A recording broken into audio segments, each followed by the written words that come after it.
Big news that we are breaking at this hour. The Delhi High Court has come to the rescue of a same-sex couple from Rajasthan who ran away from their families.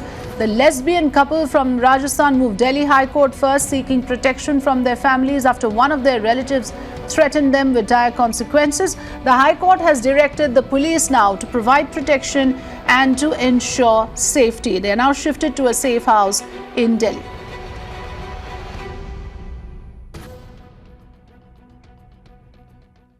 In the backdrop of the Supreme Court reading down Section 377, a lot of same-sex couples want to reside together. One such couple from Rajasthan approached recently the Delhi High Court.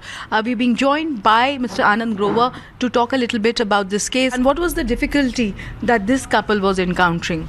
Well, they had association with some police people in Delhi, and they were able to get in touch with the advocates who were representing them, and that police officer actually even issued a threat that if she doesn't disclose the whereabouts of the couple, she will be charged, or the complaint will be lodged against her.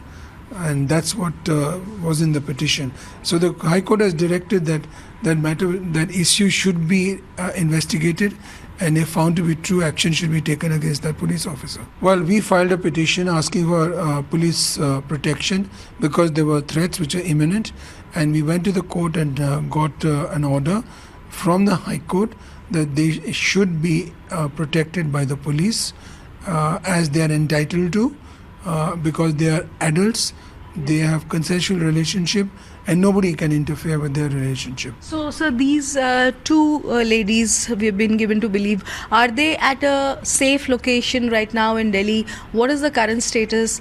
Can you share anything with us? Well, they are very much relieved that they are first out of Rajasthan, and they're also very relieved that they're in Delhi and they've got an order to protect them. We don't know whether the threats would continue or not. Till day before yesterday, there were threats. Now the police has assured that they will not, they will be protected. So I don't see that they will be threatened anymore. They are in a safe location. Fortunately, NGOs have got safe houses in undisclosed locations where they can stay together unhindered and protected in a manner which is conducive to their security. So I can't tell you where they are, obviously, but they are in a undisclosed location in a safe home. Well, Meenakshi joins us now on this big story. Meenakshi, hearing that conversation and the entire sequence of events, the one challenge that we still have, of course, now is the attitudinal change, because obviously this particular lesbian couple is not going to be the last one facing the kind of persecution that we are talking about today. Well, absolutely, Afrida, and that is also one part of the conversation where Anand Grover himself, who has dealt extensively with same-sex issues in India, especially when it comes to litigating them, was telling us as to how this is no longer a passing phase. It is not something which is limited to urban, cash-rich India. It is very much prevalent even in small cities, rural India, and also the lower middle-class family spectrum. So, indeed, Afrida, what the Supreme Court judgment has done is that it has opened or broadened the horizons for alternate sexuality in India. Yes. They exist, and they are coming out now to exercise their constitutional rights to choose to stay together as consenting adults.